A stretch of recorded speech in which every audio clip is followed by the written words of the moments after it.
Unleash the power of knowledge and connect with the heartbeat of the African diaspora. Download our African Diaspora News Channel app now on Google Play and Apple App Store. Stay informed with authentic and diverse perspectives, breaking news, and cultural insights. Immerse yourself in a community that celebrates unity, resilience, and progress. Experience the vibrancy of the diaspora at your fingertips. Don't miss out. Empower your perspective today. Search African Diaspora News Channel and join the conversation. You know, ever since the Israel-Palestinian war began, then the world is beginning to actually see America for who they actually are. You know, South Africa took America and Israel to the International Court of Justice. And now other countries are beginning to fight back that American influence and dominance. If you've been following what has been happening between Israel and Palestine, you know that America is the biggest ally, but also aider and abetter of Israel and the things that they continue to do. But this is not just that video in this context. This is a video to just examine how much power America wields over the rest of the world and how many times we've seen them publicly abuse that power for their own selfish gain. Hello there, how are you doing? Welcome to another episode of our conversations. My name is Ondiro Oganga. I'm a business journalist by profession and a digital content creator. I love coming on here, having conversations with you guys about Black people, Africans, our empowerment, and how we can rise up and take our rightful place at the global stage. Connect with me on social media at Ondiro Oganga, or you can come to my channel. The name is New Dawn Africa Channel, where I profile Africa through people, politics, and culture. Most recently, I was listening to one of the Malaysian leaders, and it was very clear. I just want to read out exactly what he said. You know, the Malaysian Prime Minister asked for the abolition of veto of 5 permanent UN Secretary Council, especially in the case of situations involving mass atrocity crimes such as genocides.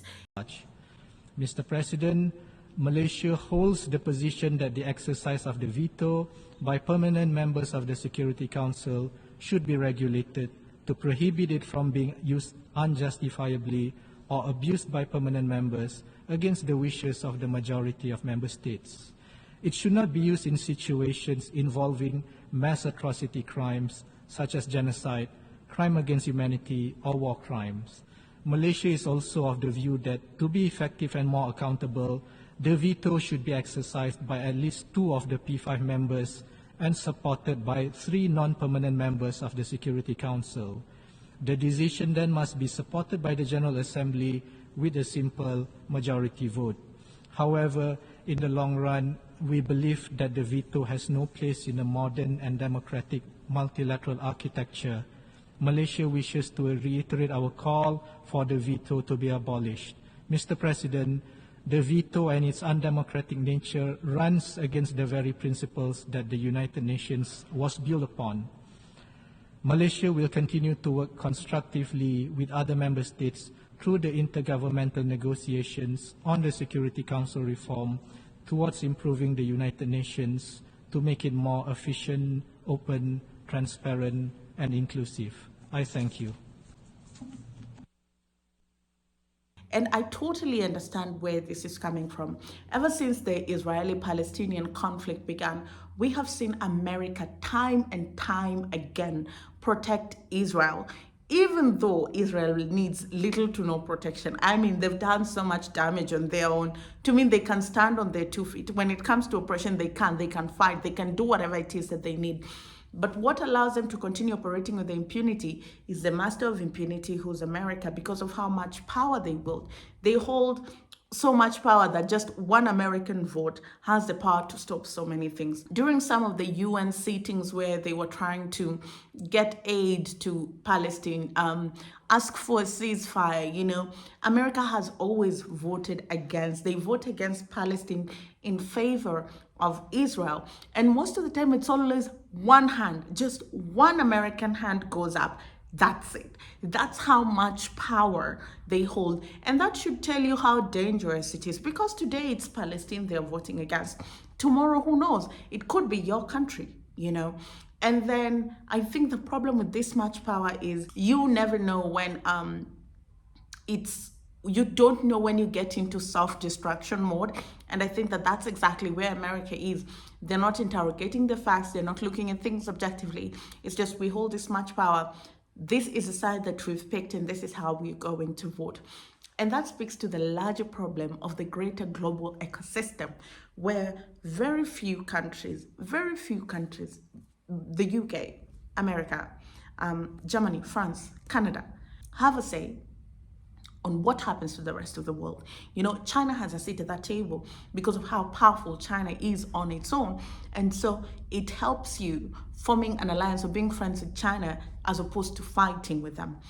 And so here are very few countries that can determine the fate of the rest of the world. And they continuously show us that they're not even objective in the way they make their decisions. If they were, we would have seen them vote differently when votes came up for the Israel-Palestine situation. But we saw them over and over and over again choose Israel. We've seen them get weapons to Israel.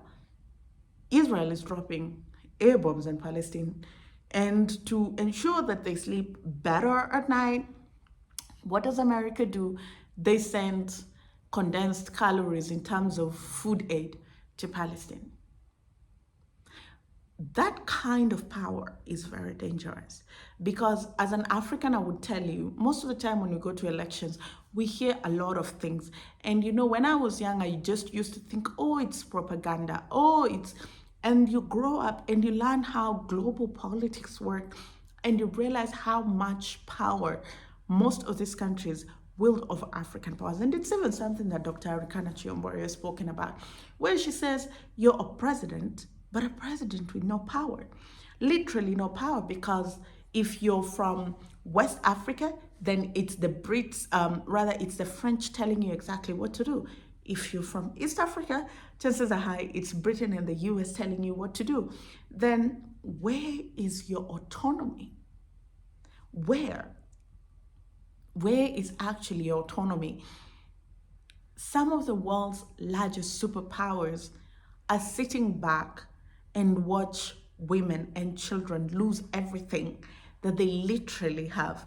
Politics aside, there has to be a line as humanity that we do not cross. And unfortunately, the people that wield the most power in the world do not know where that line is. If anything, these people with the power are the greatest warmongers and the greatest beneficiaries when there's conflict. Why? Because one, it allows them an opportunity to be able to sell their weapons. Two, it allows room to twist people and broker deals. Three, it allows them to flex their muscle. Which begs the question, are you safe? Am I safe? And it's such a shame that it takes a country like Malaysia to stand up to this while every other person is just sitting there. It just shows that even the big boys are in cahoots with each other, because nobody is willing to call that out. They are in cahoots with each other. And so I think for me, this is a very important bill. And I think that it just safeguards the rest of the world. For when you have nobody to speak for you, then at least you know that the world's superpowers will not speak against you. Thank you so much for watching. Comment down below what your thoughts are, and connect with me on social media at Ondiro Oganga, or come over to my channel. The name is New Dawn Africa channel. I'll see you again next time.